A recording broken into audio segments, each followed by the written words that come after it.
Welcome,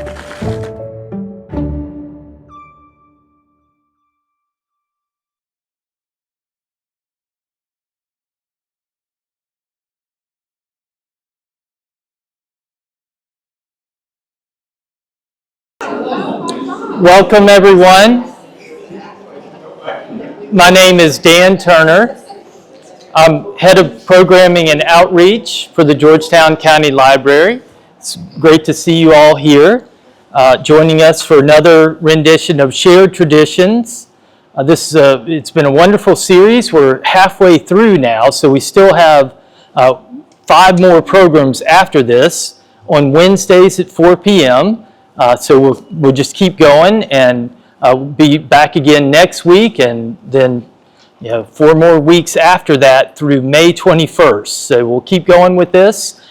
This is, the point of Shared Traditions. It was inspired by wonderful historian born in Spartanburg, South Carolina. In fact, that's where I'm from. In fact, the same doctor who delivered this guy delivered me. I'm very proud of that.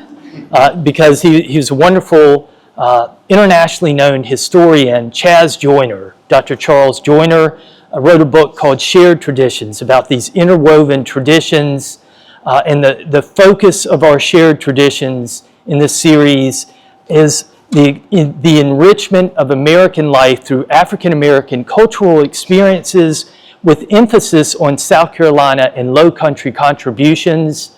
Chaz Joyner talked about micro-history, focusing on asking big questions in small places, and he focused right in, born in Spartanburg, but he lived most of his life in Georgetown County, Horry County, and focused right in on these areas in Gullah history and culture, right in this area, and showed how the local really took on global implications.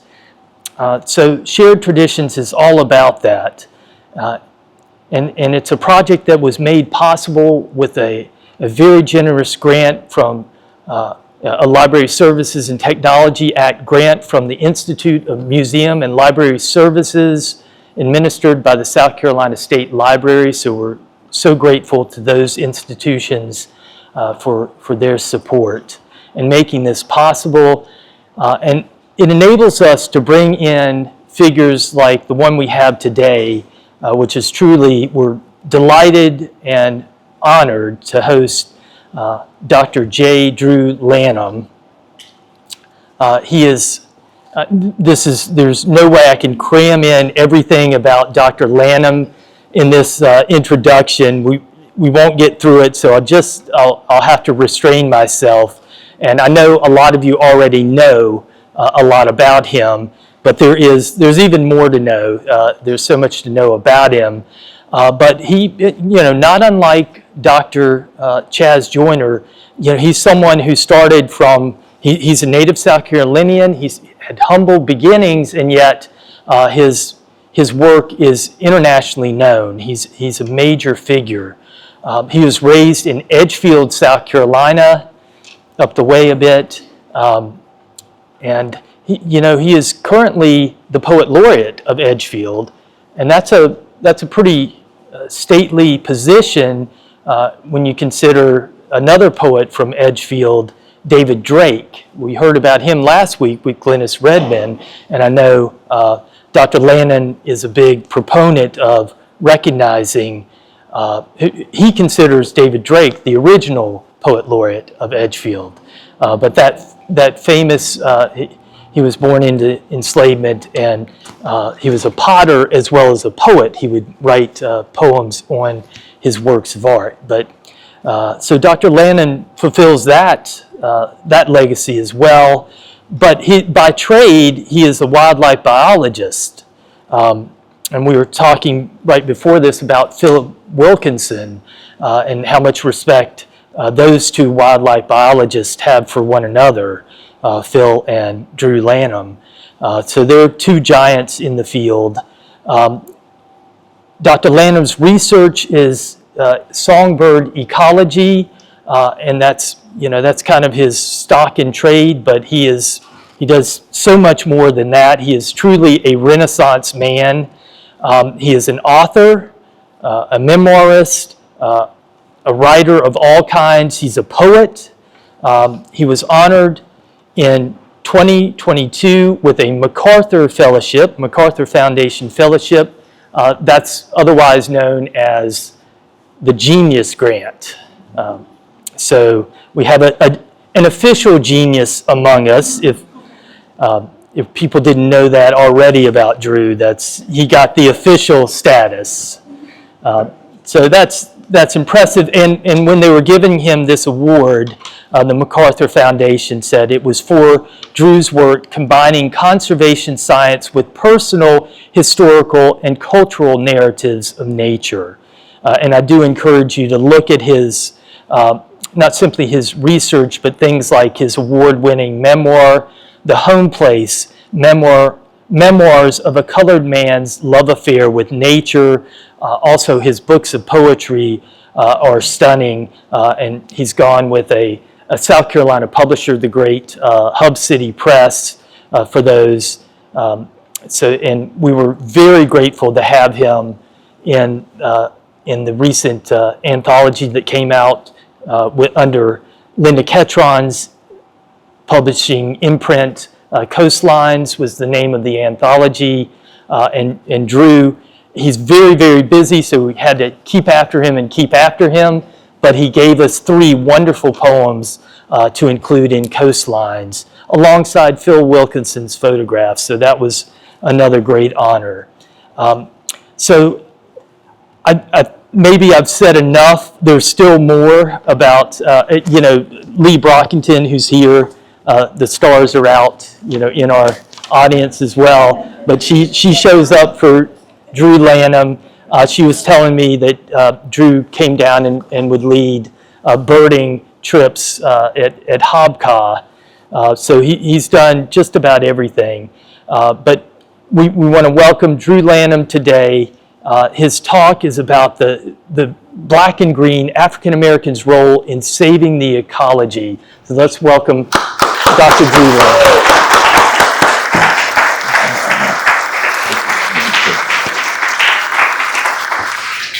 Thank you, Daniel. Thank you, everyone, for coming today. When we came into the auditorium earlier, there were 2 people who were looking forward to me, and I was like, wow, this is going to be great. Got this very large Q&A, and then old friends come. My roommate from Gerald Quincy Lewis, GQ, has come. My wife joined me from the upstate. And so, but Georgetown, we came a little bit of a different way through Atlanta and that twisty, snaky ways that are coming through Andrews. And I don't know if you guys know that there's an official barbecue line in the state, right?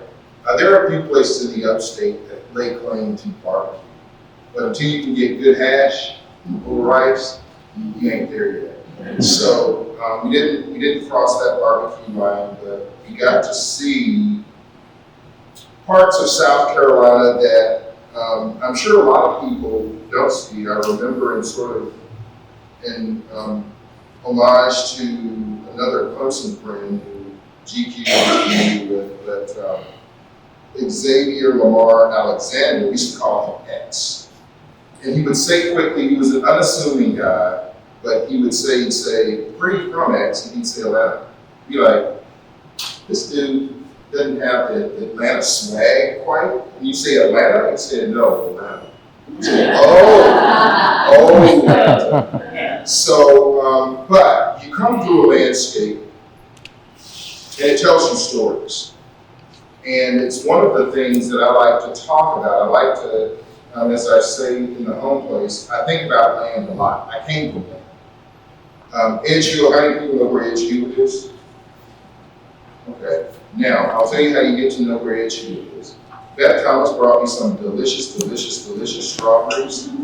As Humphrey Bogart would say, for the Kenny, one of the favorite movies of all time, strawberries, not strawberries. But if you want a real peach, go to Edgehill. Do not go to Gaffney. They don't grow great peaches and clay, you gotta get on that ridge. And the soil has an impact on the fruit that's produced. It also has an impact on the people that are produced. So Georgia can lay claim to be in the peach state that they lie. Edgefield is where you want to get, seriously, it's where you want to get your peaches. And the goodness has not been gentrified out of those peaches yet. Some of you know what I mean.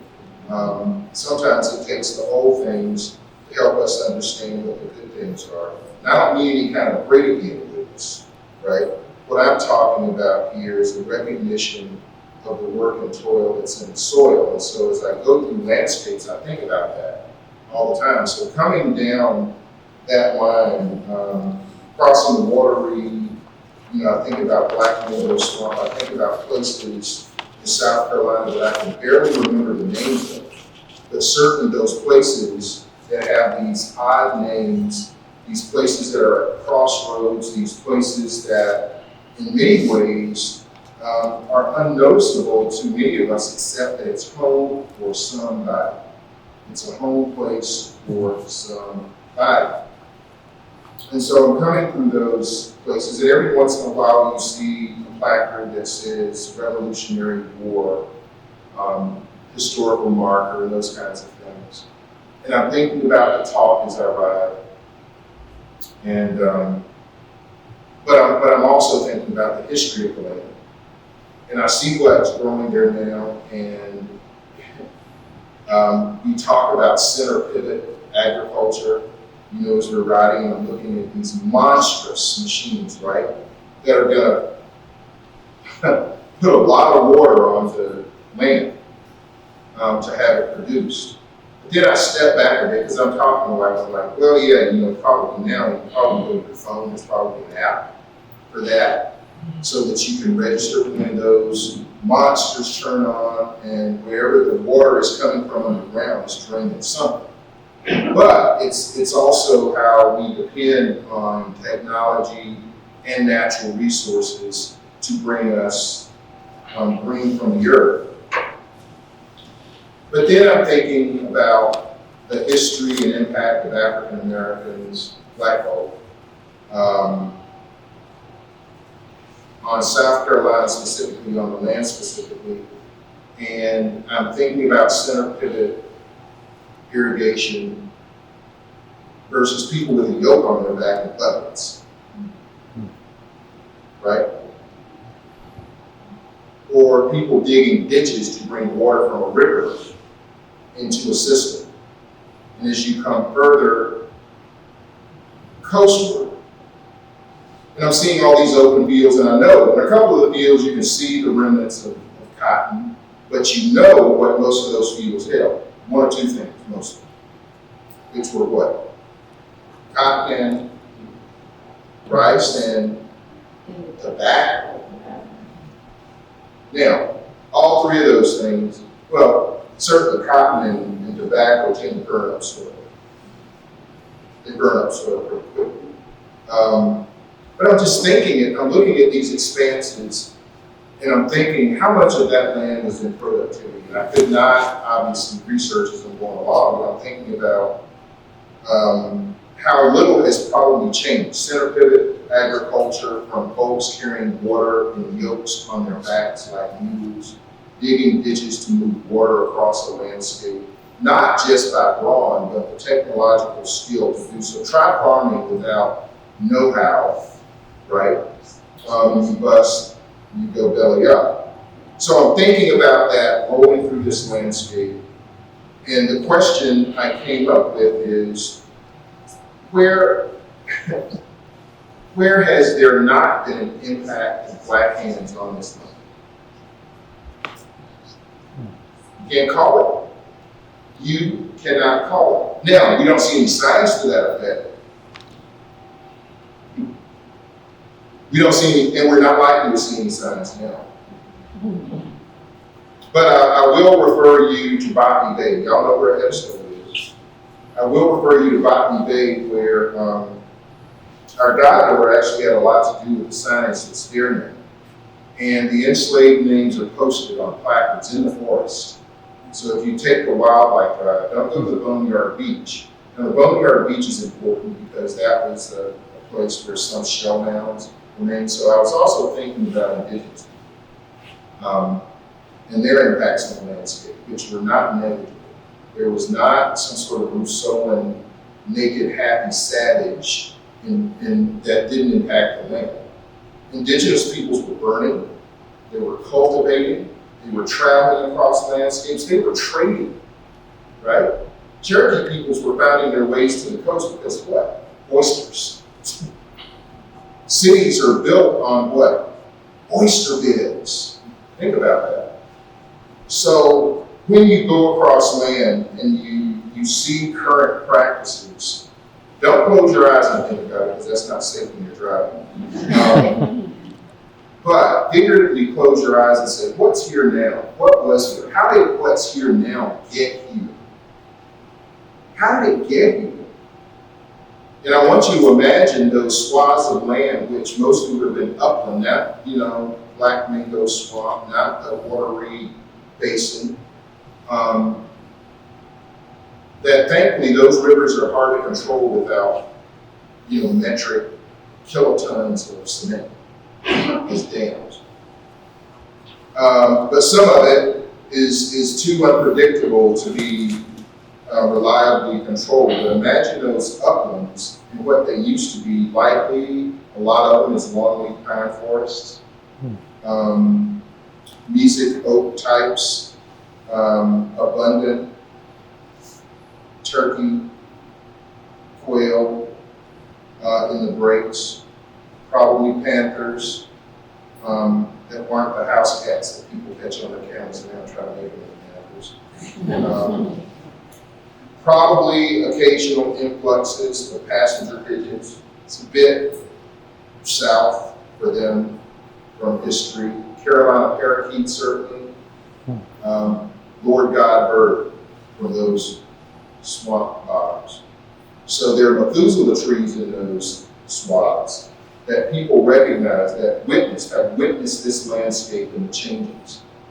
So that's part of what goes through my head as I travel across landscapes, and sometimes taking the back roads, not the easy way, reveals the most. So our state still has back roads where our abundant tax revenue is not fortified the potholes, so be careful. But you have to drive slowly. You have to take your time in these spaces. And in those spaces where you're taking your time, it gives you an opportunity to go not just through history, but to imagine prehistory. But also to wonder why there aren't the signs that don't just designate revolutionary war site, but also say, here on this land, former site of this plantation, X number of enslaved peoples work this land. So you go to Botany Bay, and there out in the forest is this placard with these names. Just names, right? So because at my own university we have a hard time saying enslaved names. Bonnie Thomas has been trying to get names called for a long time. She's published books on it, but for some reason, I don't think there's been a ceremony that has there to call enslaved names. I know who John C. Calhoun was. He enslaved people, but we can't call names. But here in the forest one day with my friend John Lanham, you know John, we stopped one rainy day and this new placard was up, and there are a couple of placards that talk about sea cloud plantation, that talk about leak house. What a name for a plantation. I'm sure some people saw it as a leak. But I remember I read all 200 plus names, but I came across one name that just stuck with me. Somebody whose name on record is Hard Time.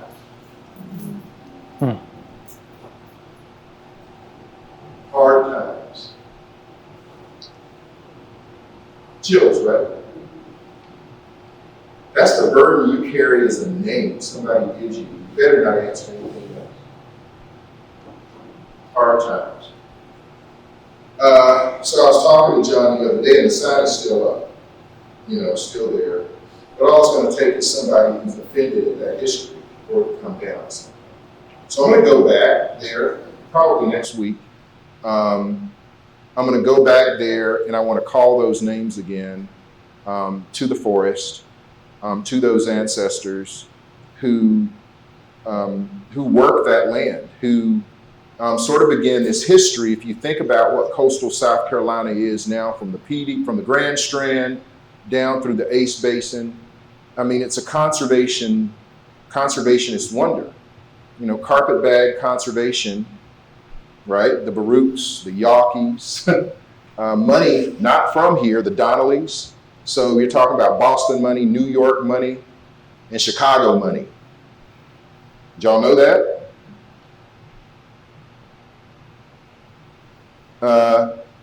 And none of these were not abolitionists. None of these were what I would call, pushing for equal rights for the Negro. But what they were able to do is to come in and buy land for pennies on the dollar. Pennies on the dollar. And it was land that was going out of rice production. I want you to think about a plantation in Georgetown that around 1850 or so was producing millions of dollars in revenue for rice. So just take $1 million and pass in 1850 bucks and do the math. Well, it's easy to make that kind of money if you have no labor charge, if human lives are disposable.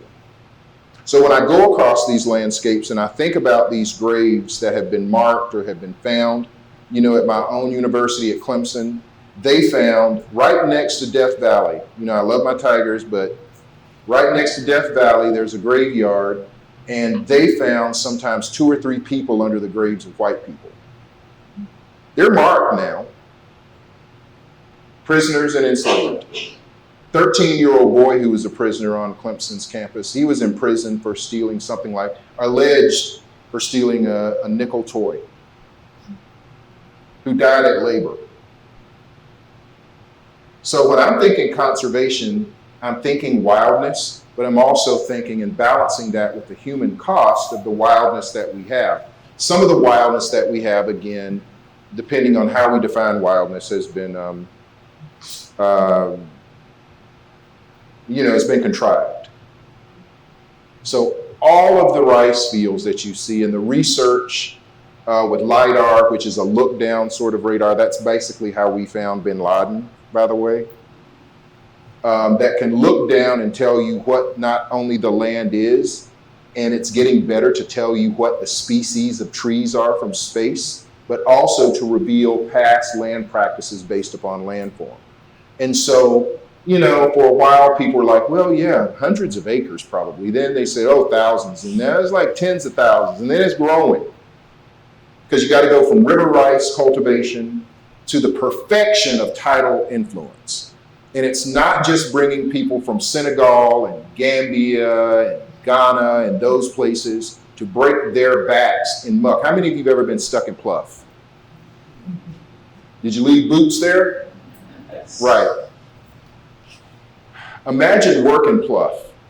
Because part of the argument, I've heard this, and people say, yeah, but they were working on the task system. Once you got your task done, the time was yours. And I roll my eyes because I invite you to go out at low tide into your nearest pluff. And I ask you to walk 50 yards out and 50 yards back.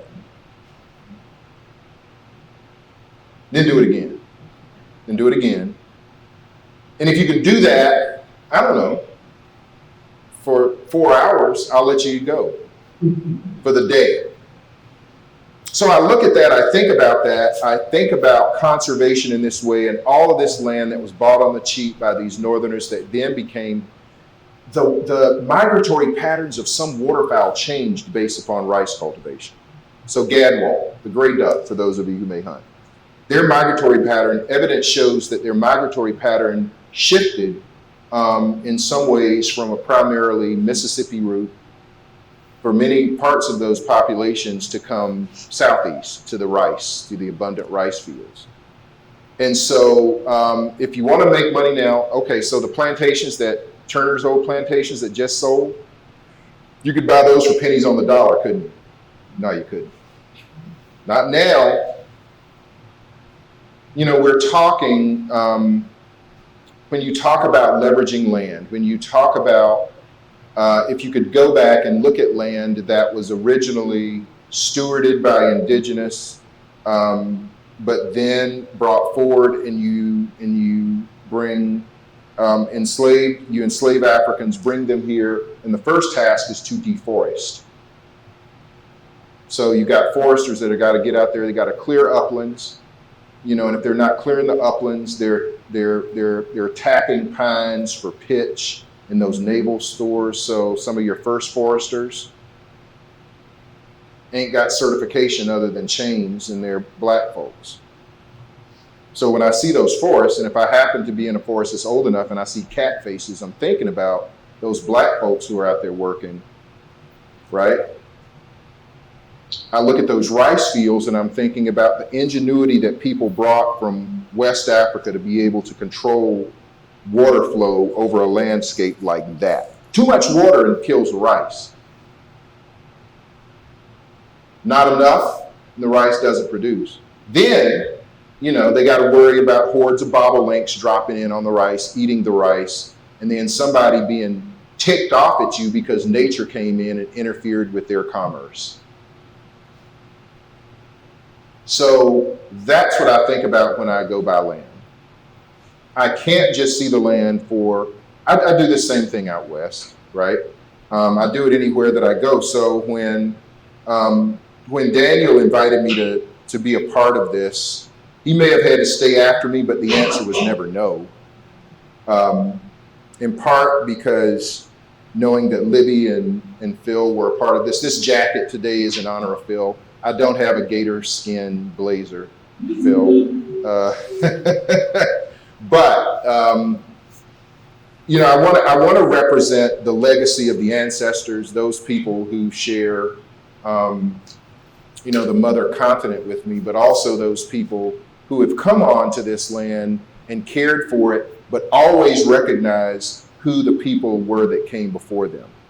And Phil has always recognized that. Libby's always recognized that. So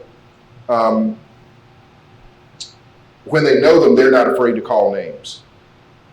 So I think in this day and age, one of the things that I would like to do is to think about the names of those people that we can call like hard times, and think about what that life must have been like to work in nature, but also to turn to nature for joy and hope. And then to come forward to the time when people like Phil were out there working, and not perfect people certainly, but people who recognized and weren't afraid to say, yeah, you know what, this is what this was. And to think about that effort. So today, past my soapbox, I want to share a little bit from Coastlines, a poem that has been included right beside my friend John Lane. And I think because I spend so much time here on the coast, I'll share one of the longer ones. And this would be a bit of an ode to the ancestors. This is called Choices. Hell or high water, perhaps one and the same depending on who is asked. And when the question comes, I for one would add heaven into the debate, globe be damned. As haints whisper soft at night, the heaviness of release waits, watching the tide rise and fall each day, swelling the river that roils as a great snake, swallowing mud, covering marsh grass, brown pluffed roots to mid-yellow-green waste. I am transfixed as fins appear as if summoned by sunrise. They swim by, wet backs arcing to glisten in newborn sky, then slip below, then reappear, breaths blown with each breach. Up they come, then down again. I watch thinking that perhaps here, dream-struck as I am in turn's shrill cry punctuated by rail call, I will just wait patiently by for the flood to take me under.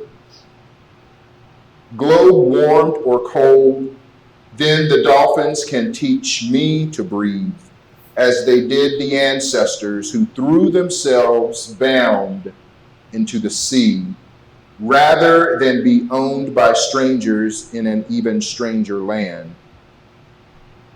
Thrown from decks to be flotsam for the mollymawks to pick, or those who jumped as last act of free will, drawn beneath the keels of those ships, heavy laden as they were, black misery as cargo, sin of the slaver, ballast their bodies, floated for only a moment until lungs fast filled with brine under the waves.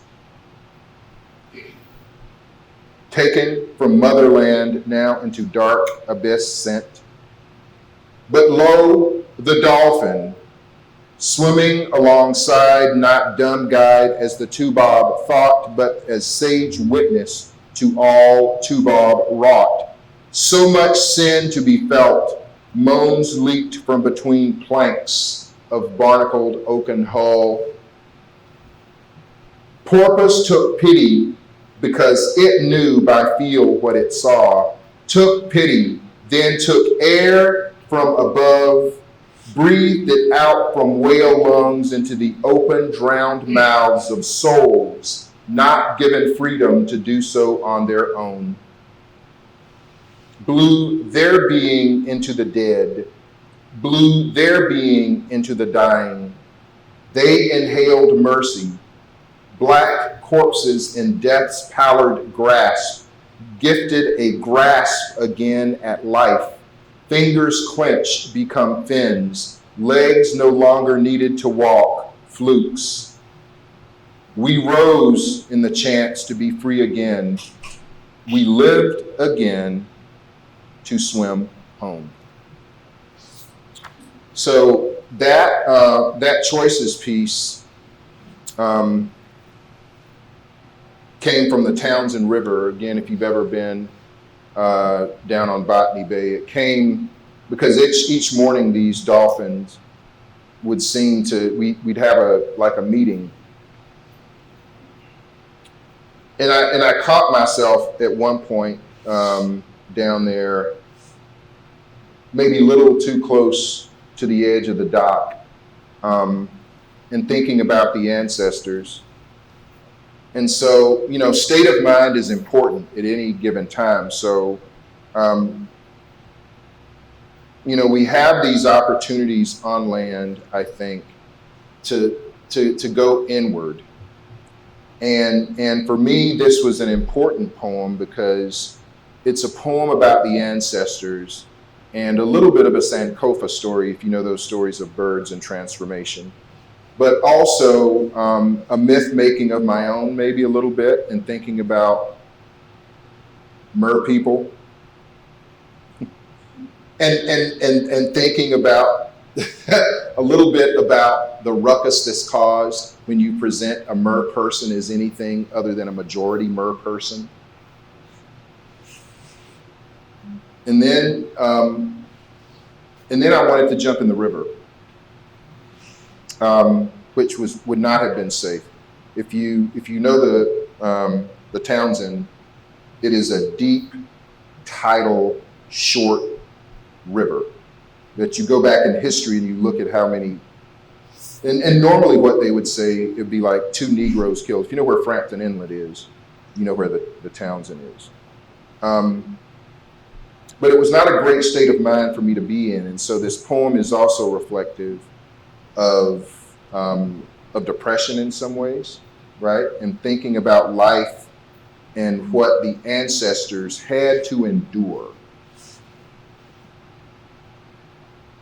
Because no one knows how many people were thrown overboard. You know, there's no record of that. And I think about Greenland sharks. Greenland sharks know, because Greenland sharks live to be centuries old. So there's witness down below, there's no witness up above of all these people thrown overboard ships because they wouldn't sail here. Or brave people in one way who threw themselves over rather than to be enslaved. My ancestors didn't jump, or at least the ones who bore me, and so their bravery was exhibited in persistence, a different kind of resistance. And so as a certain day in January rolled past and a lot of people got hopeless, well, past a certain day in November and a lot of people got hopeless, and I felt in many ways angry and all of this stuff, all I have to do when I am on land is think about what the ancestors have endured.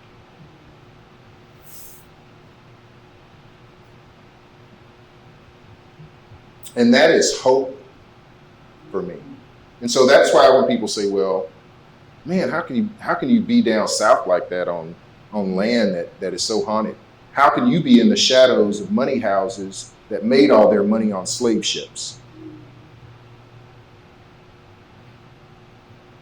Insurance companies got filthy rich insuring ships. People were placing bets after the legal importation of enslaved was stopped. People were placing bets and sending yachts to Africa to bring back strange Negroes so they could then exhibit them. So I can't go to the ocean, I can't see dolphins, I can't see land that I pass by at whatever speed and not think about the connections and impacts and effects. And so that goes back to my original statement. Where can I go from sea to land, from coast to Piedmont to mountains, and not see our hand in it? So I had to get personal with that to let you know that it is a thing. Conservation is not just a thing that you do, it's a thing that you feel. When you put your hands in soil, right, and you hobby garden or you do what you do, understand that there were people that did not have the choice of having that as hobby. Not that that's exclusive to black folks, but if my ancestors didn't come here by Lady Liberty. They came here with anything but. By the way, that statue that the French gave us, do you know there are shackles at her feet? Do you know why that statue was given? Oh, give me your poor, you're tired, you're hungry. Huddled masses yearning to be free. It was an abolition gift. Look it up. So, Revolutionary War signs, I would love to see an occasional sign about people who worked the land. I would love to see an occasional sign about the indigenous nations that were there. I would love to be informed of all the history. I don't want that erased. Because the thing about a blackboard, you can write your truth on it in chalk, but the black background is always there.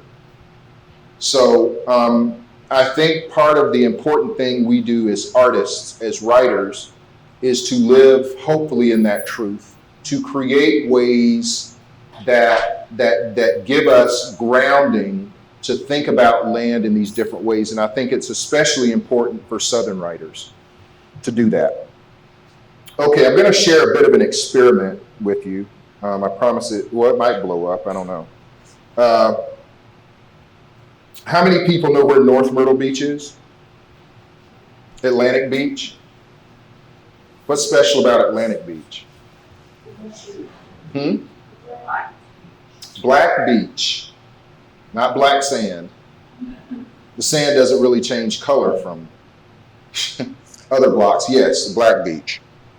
So I'll read this. This is bound for Places Journal. It's called Atlantic Beach, a Black Bird Watcher's Guide to the Black Pearl. Black history. It's a little past February, but I can get there from here if I walk the sandy strand south from North Myrtle Beach City proper. Along less than a mile of oceanfront ostentation, almost half an hour at a dawdling pace, alternately checking the surf break for scoters and the rack line for hoardable seashells, past die-cut multi-million-dollar mansions, past spring break sin-soaked hotels and Ohioan-ready resorts, erected to be toppled and are swamped in the next hurricane.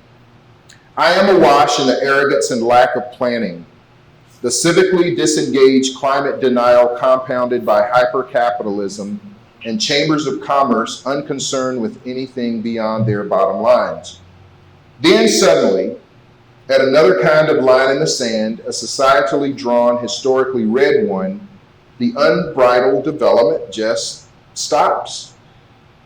It's as if someone or something suddenly forbade the ill-conceived plans to continue, and all the dollars dumped into the shifting dunes blew away before they could be misspent here.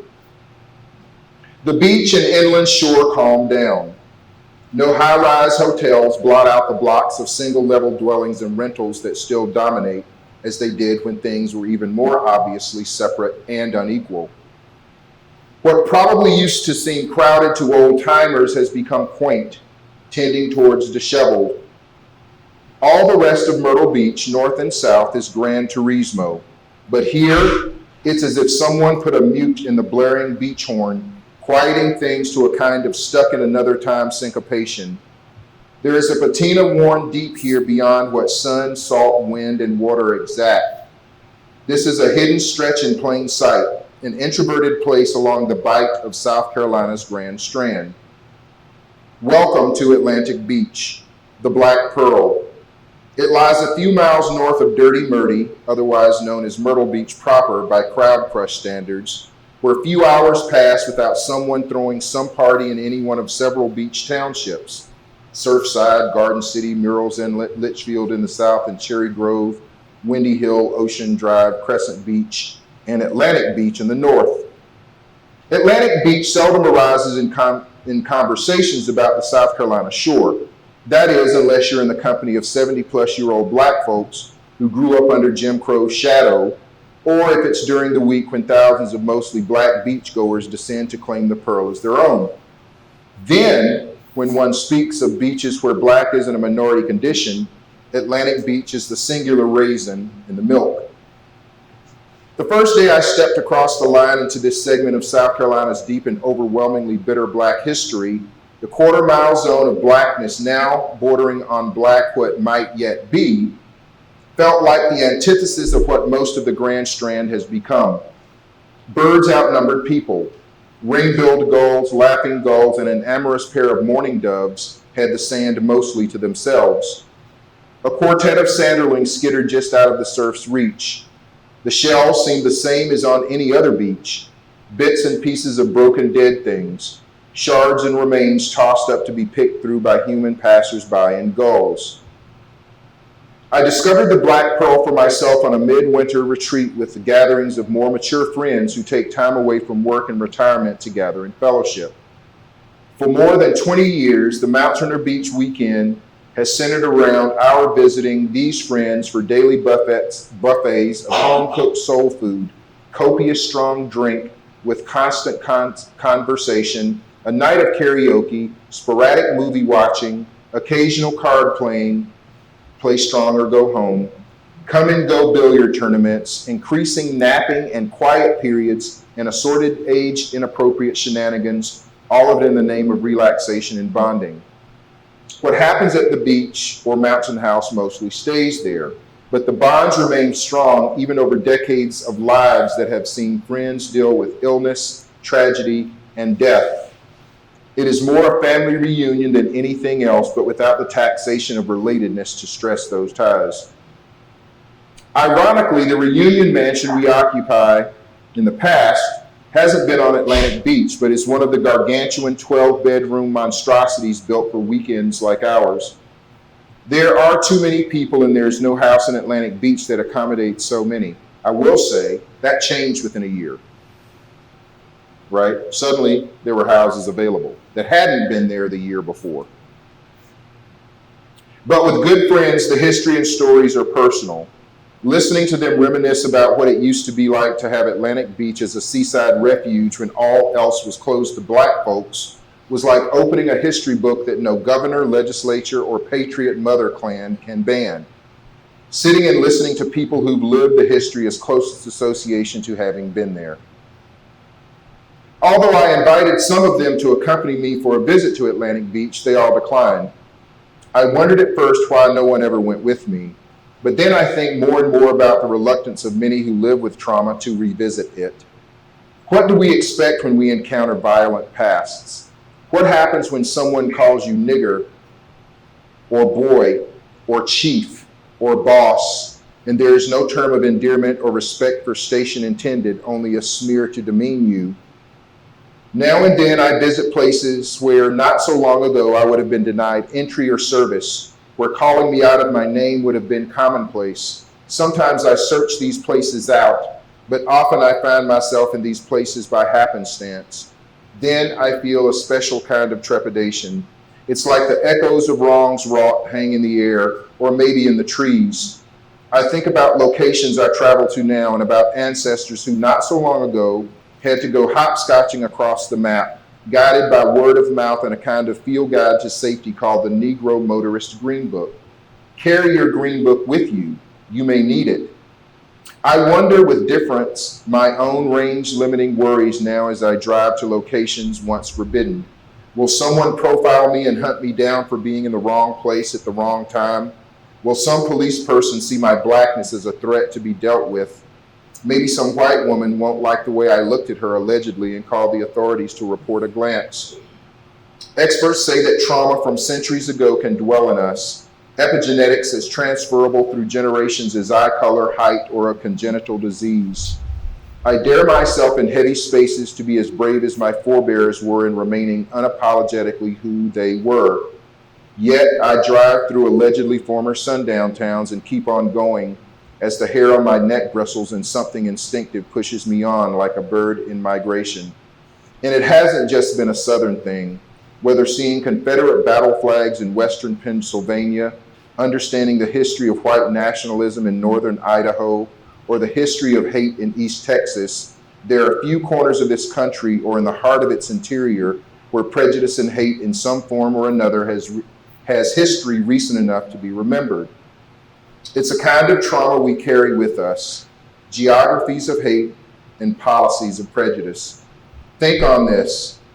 Of South Carolina's 187 miles of coastline, less than a mile of it was available, less than 75 years ago, to people like me.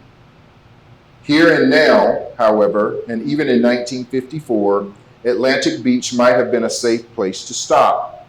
So I went to see what the ancestors had experienced, to witness not only the aftermath of their apartheid, but also to feel between my toes the sand they felt between theirs. Just standing suddenly in history on the edge of it at least, gave me a feeling of persistence past exclusion to be where I ultimately want to be, even if others don't want me there. This was a place where my presence wouldn't have been questioned. That day, there were no lines separating my blackness from anything else between a late winter gray sky wanting to be blue, a slate gray sea, and tawny hard-packed low-tide sand. Not a single gull demanded I retreat to some side entrance. I was unbound except in my mind, where thoughts about the Black Pearl's past, a past about which I had no firsthand knowledge, swirled. My friends who'd seen the Pearl in real time had seen enough, and I can't say I blame them. So that's just a part of that essay, but that's an homage in part to ancestors, our ancestors still alive who tell us stories right, about these places. They don't make them up. The same ancestors, by the way, who told me a story of Greenville Zoo, and I published this in the Bitter Southerner, that when the order to desegregate public facilities came at the Greenville Zoo, you know what they did with their pool? I mean, Cleveland Park, you know what Cleveland Park did with their pool? They put sea lions in it. Rather than let Negroes swim in it, they put sea lions in it. Now, the Greenville News published a story about this several years back, but kind of left that part out.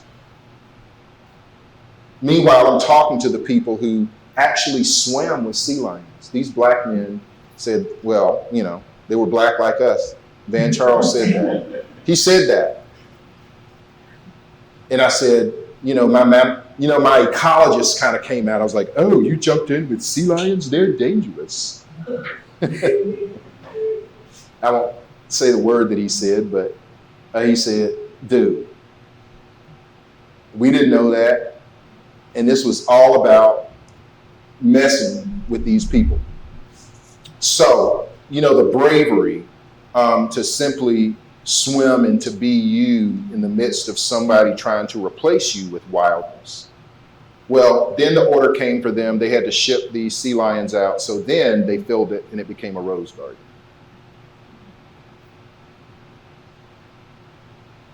So when I see sea lions, I'm like, it's not your fault, right?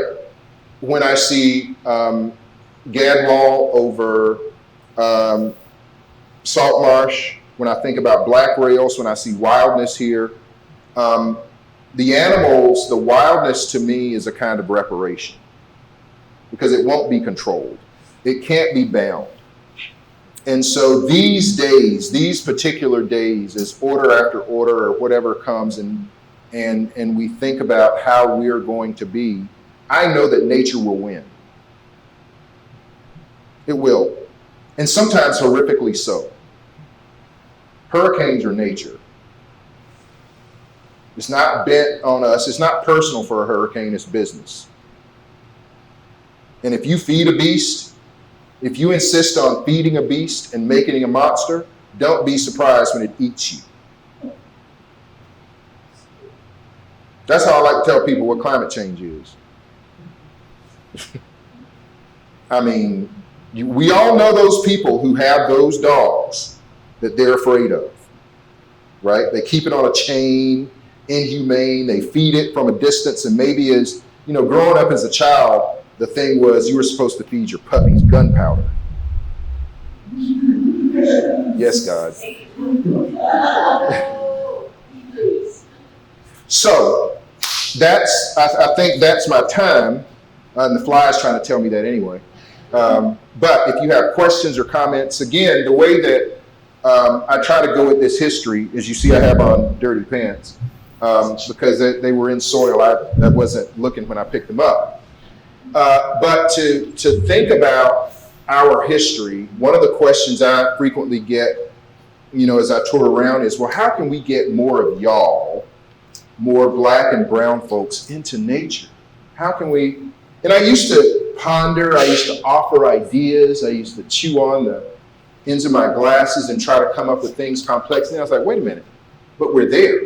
We've been there all along. Not by choice, but by necessity, then by choice, but not in the way you would have us. I tell people, if you want to see black and brown folk out in nature, drive by some of these creeks. I do a lot of it in the Ace Basin, and look at the people fishing. Now, I'm sure they're all lawfully abiding and following the creel limits and slot limits or whatever. But it's not about a game there, not that you don't enjoy yourself, but it's not about catch and release unless it's in a pan of grease. It's called subsistence. So I may know that the terns out there, those white birds flying around, are over a shoal of fish. I may not be able to call them Forster's terns, but but I know those terns and what they're doing, and that if I can get to that shoal below those terns, that dinner's there. That's no less naturalist than anyone else who's able to call them Forrester's tern, which is a name that we've given them as scientists, okay? So all I ask you to do, anyone to do, is step back a minute and what you see, try to imagine what was before, and then what became what you are in present time, and then think about what's to be. Who takes care of that, right? Who tells the stories? What will the story be in 10 years about all this former rice land? It just happened. This rice just fell out of heaven and grew up here, and these were always rice marshes. It was always salt marsh, and it was, you know, who did it? Servants? That's the name you used to see, right? Servants did it. No, people sold as livestock did it. But it wasn't just the brawn of their backs, it was these brains. There's a certain reason, and even, let me tell y'all, I have gotten in GQ, and my wife know how much we are Clemson football fans through and through, but I have come to hate this whole idea of recruiting, because at some point somebody was saying, you know what, we need people to grow rice. Where do we get these people? We're going to go to Senegal, we're going to go to Gambia. You know, I look at my own blood. Where does my blood come from? And people had expertise in some of these places to do very specific things. Do you realize that villages were targeted? That you knew that you could go to a certain place and get people who could control the tide. And if you could get free labor to control the tide, you too could change the course of a country by saying, you know what? Unless y'all make a compromise with me, I'm not signing this Constitution.